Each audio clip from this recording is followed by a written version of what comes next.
I'm not going to be doing a lot of talking today Cool. because I feel like crap. I'm sorry. Turned off your video for no Um, reason. that's so I could go to the.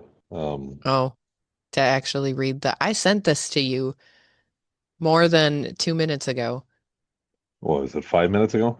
No, it was like an hour ago at this point. No, I was making dinner. At 8 o'clock? Yeah. It's weird. Well, no, I was eating dinner. Mm, this is more Mhm. important than eating dinner. Yeah, okay. Do it for the Um, fans. do it for the fans. All right.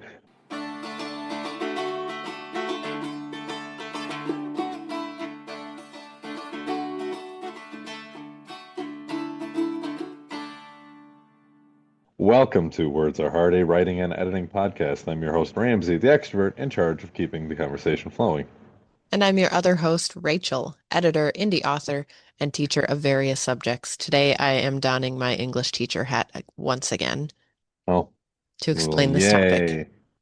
yay. This Yay. is a grammar heavy topic. Well, we're talking about active and passive voice today. hmm But before we dive into that super funness that we're about to get to, It is. Grammar um, is awesome. Don't let anybody tell you differently. so we have been experiencing in Wisconsin just some utter cold. Eh, Um, January, it's fine. we almost hit state record the other day. Almost. Almost. So What's the state my record? Is that your that trivia? that is my trivia. I'm Yeah. sorry. What is the state record? I have no idea, but when I was in college at Mequon, which is for those of you who may not know, literally you can drive off of the parking lot into Lake Michigan, Yep. which happened while I was there. No. Campus security, the brakes went out and they went off the bluff into the lake. He was fine, but his car was not. Um, so we had, lake effect wind chill. Uh-huh. And one year I stayed over winter and wind chill got to -60. Thankfully, the Okay. buildings are all connected by underground tunnels, so I did not. I did go outside just to see what it felt like, but I immediately went back in. Yes. What's the state record? Um, well, I guess it's in multiple places. Menominee, June 30th, 2019, hit -60. June 30th? Oh, jeez. July. No. Okay. January? Yeah, thank you. Try again. January. Oh my God. Ooh, like that. Something was January. really, really wrong that year. January 30th, 2019. Ooh. Menominee hit -60. Now, was that the actual temperature or was that wind chill? No, that was wind chill. Wind chill, okay. Yeah. Yeah. Um, but still, that's cold. But And that's hefty. last was it last Friday hmm or is it this last 4 days ago? hmm From the date When of recording. yes, 4 day to yes from the date of recording. That's when we had our cold snap, hmm and I was in an area that hit -56. Nice. Yeah, it was -37 straight temp. Yep. Yeah, Yeah, it was a and little chilly. on the radio they were saying that Siberia, Russia was was -38. And we were at -37. Yeah, well, So And we of were I course, go ahead. that day I do believe we were colder than Anchorage, Alaska as well. Nice. Of course, school was canceled that day. Yeah. And Yeah. of course, people were whining about it on Facebook. Yeah. Oh, it's not that cold. Yeah. Yeah. We didn't have these days when we were in school. Yeah. Okay. Yeah. Secondary fun fact, just because I think it's an interesting thing. Do you know at which degree Celsius and Fahrenheit meet up? -40. Yeah, there you go. Because I have That friends in Germany and we were talking about how cold it was. And I said, it's ah, -40. And they said, oh, Celsius or Fahrenheit? And I said, Fahrenheit. And then they looked and they're like, um, it's both. Are you Yes. sure it's very? Yep, yep, that's the point. But we were very confused for a little while. Oh yeah. I've got a friend in northern England and a friend in southern Sweden, and we all have group chat. hmm And our winters are head and shoulders worse than theirs are, Yeah. even though they're higher on the parallel. Yep. Okay, grammar. Today we're talking about active and passive voice, which is a deep dive episode. We talked about this a little bit in a Oh, it was a different while episode. ago. It was a while ago. Maybe it was writing sins, which was like episode number 2 or 3, Oh God. or zombie rules or whatever, to So not well not over use a active year. voice. It was a while ago. Yeah. So worth doing the deep vibes, Deep vibes. vibes, blab. Words are hard. They're hard. They're hard. Um, Especially when you're frozen and you can't talk. Yes. So the voice of a verb, I'm just reading this from Wikipedia right now because it's 9 o'clock and I want to go to bed. The voice of a verb describes the relationship between the action or state that the verb expresses and the participants identified by its argument, such as subject, object, etc. Mostly we're going to be focusing on subject. Okay. Okay. Um, the voice is not a tense. I sometimes hear people say that. You say, you got to watch your tenses, watch active and passive. Nope, it's a voice. It is not a tense. They're different things. Tense tells Okay. you when the action is happening. Voice basically just tells you the relationship between the verb and the subject. Okay. A little bit more than that, but that's essentially what we're talking about today.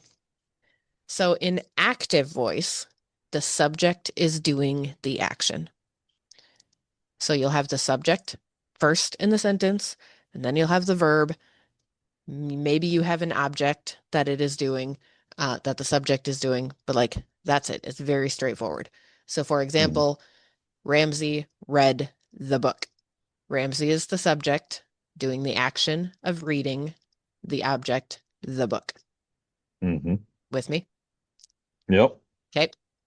Passive voice, you flip that around and you say the book was read by Ramsey. Yep. So your object becomes your subject. You just flip it. Um, Which it, seems to be how a lot of Europe talks. Not Europe, but other languages. Yes. Well, yeah, whatever. Yeah. Yeah, we're not going to get into like subject, verb, object right now. That's because it's still a subject. It's just ordered differently. So yeah. There is also a middle voice in English, which is super confusing and kind of obsolete. But that's where the subject is, Well, let me take a stab at this. yeah, The book by Ramsey was read. no. That's Dang. no, that would just be German. Um, it's when the subject both does the action and also receives the action that's expressed by the verb. It's yeah. Okay. Um, an example would be I'll just go back to Wikipedia. The casserole cooked in the oven. So the casserole is cooking, right? Yeah. It is also being cooked at the same time. Uh-huh. So it's in the middle. So it's considered middle voice. I don't know. This just sounds like normal talk Uh, for us. it's- okay. Um, you can only do that with certain verbs in English. It's a super weird thing. There are other languages that have like an actual middle voice that's like a separate voice from active and passive, but in Hmm. English, it's not really much of a thing anymore. But for writing, we're going to talk about active and passive because advice, one of the biggest pieces of writing advice, there we go, Uh-huh. that you hear is use the active voice. Don't use the passive voice. And this, I believe, and I'm going to say this and then I'm going to be wrong, and I'm going to hopefully be able to edit it out and not just be wrong to all of our tens and tens of listeners. But I believe it came from the Strunk and White style guide, Okay. rules for writing, write in the active voice because it gives your characters more agency. It is your character doing a thing versus stuff happening to your character, Sure. which in general is more interesting to read, right? Yeah. Yeah. However, just like everything else, people take this to the extreme All right. and they say, you should never use passive voice. That's garbage because voice is a tool of language, which Yeah. means that it is used for specific things to convey Right. certain things.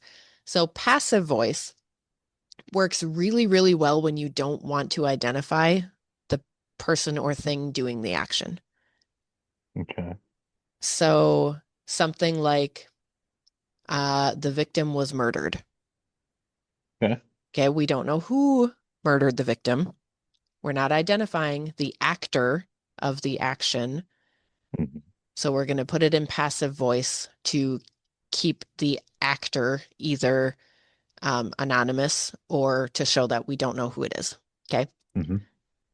Another way that you can use passive voice is when you're being passive aggressive. That's not why it's So- called that, but it is fitting. oh man, something you know nothing about. No. So for example, if you were to, I don't know, get like an email at your job and it's your boss saying, hey, I need you to submit these forms. And you might respond, well, you might think to yourself, I put those frickin' forms on your desk 4 frickin' days ago. Look Mhm. at your desk. You can't say that. So instead, you may respond to your email, the forms were submitted 4 days ago, right? You're just being a little bit more, My I'm not saying favorite that I is did it already. I'm not saying that you lost them. I'm just saying the forms were submitted.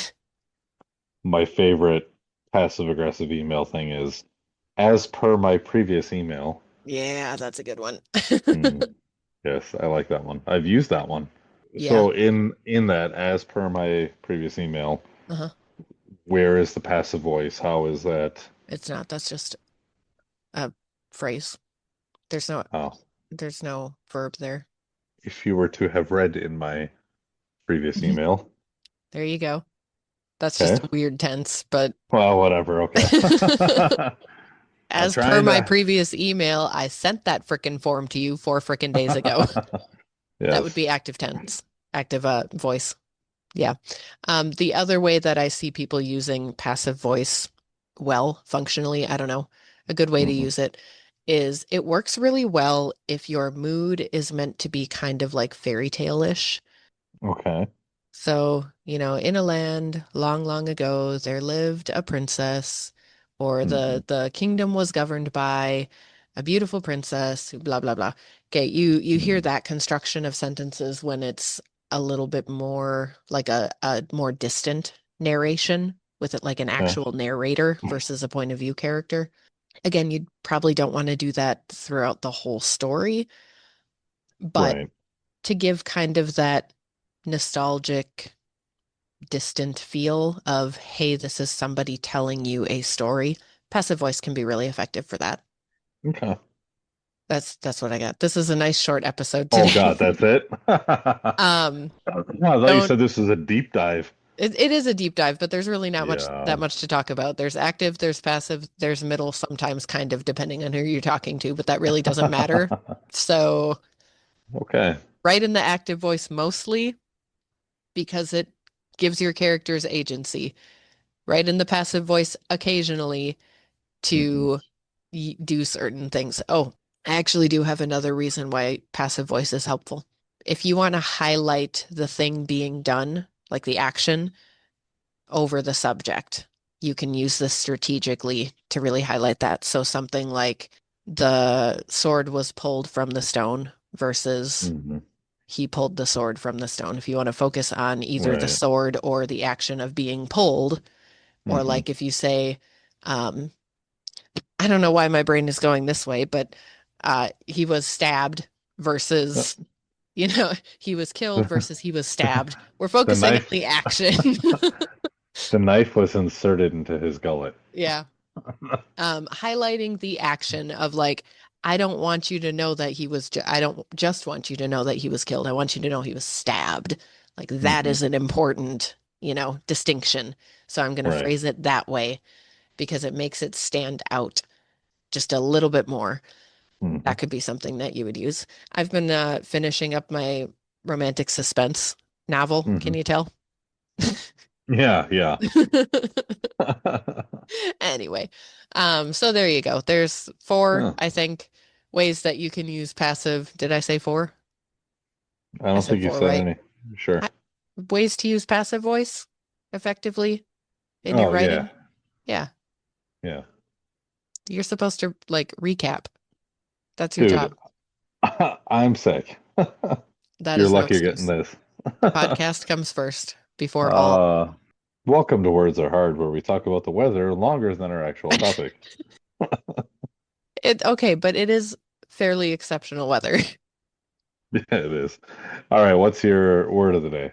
The word of the day is vintage because I have a candle on Ouch. my desk called Vintage Books. And I Oh, was don't, like, let's not, are we going to get into the colloquial definitions of vintage? I'm looking at the etymology of the word.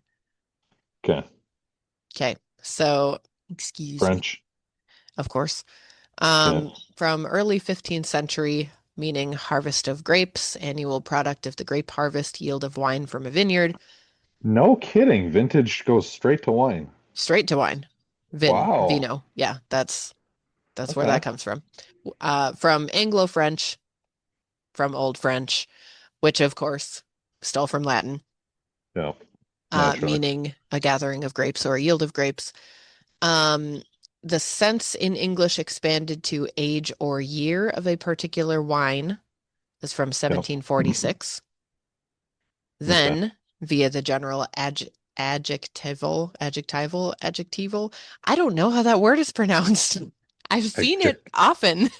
adjectival. Adjectival, maybe. That sounds terrible. Adjectival. Ooh, Yes. the general adjective Adjectival. meaning, I don't know. Adjectival. Adjectival. Whatever. Meaning being of an earlier time is from 1883, Oh, and the date or period when anything was produced is from 1929, which is also earlier than I was expecting. interesting. So it hurts. It hurts a lot. Um, I think the mostly accepted usage of vintage refers to the 90s. No. Uh, I refuse to believe that. Yeah, because Um, you can get some vintage Aeropostale jeans. oh, that's gross. Yes, it is. That's a phrase that I did not ever need to hear. Um, Vintage you, Hollister hoodie. no, guess, shut up. You want to hear something super depressing? Huh. Bethany has a rom-com book that is set Hmm. in the 90s and it's super cute and I love it. And she queried it to an agent or she pitched it, I don't remember, Bethany, I'm sorry, as a rom-com. And they came back and said, actually, this is historical fiction. Oh, oh No, no. no, Oh, that hurts. it was terrible. Oh, Bethany, my heart goes out to you. Oh, Can you imagine it's walking torn. up to someone and being like, hey, let me tell you about my historical fiction from 1994? Oh, wow, that's a belly laugh. You are tired. I'm so tired. Ah, Oh, anyway, I don't vintage, know. Don't fun often word. get a belly laugh out of you like that. Uh, yeah, All right. that's all I got. We're both just, Throwing this out here, uh, a wine from 1994 would not be vintage. oh, yeah, it is actually. No, it's not. No, No, by all no, it's not. vintage on wines is literally just the year that it was made. Nope, it's not. that I see I'm using it like as an adjective. oh, you can cut Adjectival. Adjectival. adjectival. Adjectival. A lot of vintages on the shelves right now are 2022, 2023. That is Like super that's it. depressing. That's it. That's if you I mean, find right at a grocery store, like, right. But like if you find a 2019, like oh my gosh. we're getting to the point where we almost need to pull that because it's probably not good anymore. Sure. You know, Ah, even some of the $150 bottles that I see there, even those are maybe 2020. But bourbon lasts forever. well, wine does too if it's made and sealed No, properly. no, no. White wines will go bad. Okay, not white. Even, But like if it's stored properly though, there are, you know, very, very, well, very old wines. oh yes, yeah. But Gross. All I right, we're told you done. I don't We're feel done. well. We're done. I'm Oh, gonna you cut can that out cut. for you Yeah, listeners. You're please. Thank welcome. you. No, no. What did you, hiccuped and then burped and then Exhaled. exhaled loudly into the microphone. So I am cutting Yeah. that out, listeners. You're welcome. All right, let's go to bed. Uh-huh. Not together because that'd be weird. We're Dude, in separate houses. why you gotta go there? Why you gotta make I, it weird? I don't know because I don't know. We went there. Do the closing You thing. remember in high school, people No. thought that we were dating because we would walk to German class together. Oh, It's yeah, like, because we interacted dude, in the hallway. yeah, yeah, it's my sister, dude. Like, I'm gonna Gross. walk with her to the same class that we have together. A weird concept. All right. Yeah. All right, we're done. If you enjoyed the show today, make sure to subscribe and leave us a review. Share with your friends or someone who needs to learn some grammar. You can also sign up for Rachel's editing newsletter at rosedeanediting.com. That's ROSEDENE editing.com to get a bunch of free resources, including your free 7 steps to line and editing checklist. I'm also offering a free first page edit through my Line Edits in Action series. Just sign up on my website and you'll be entered into a weekly drawing for a free line edit of your opening page. And join us next week as we dive into beta readers. Phrase that differently. Beta Yeah, you reading. should. Beta- We're just Talk gonna about dive beta right into readers. them. It's You're like the one that wrote this. like a mosh pit of beta readers. Just We're just dive gonna in. dive right in. Oh no. Okay. Bye. Remember, words are hard. We're here to help. Oh, let's stop this. Yeah, huh? Okay. Goodbye. Good night.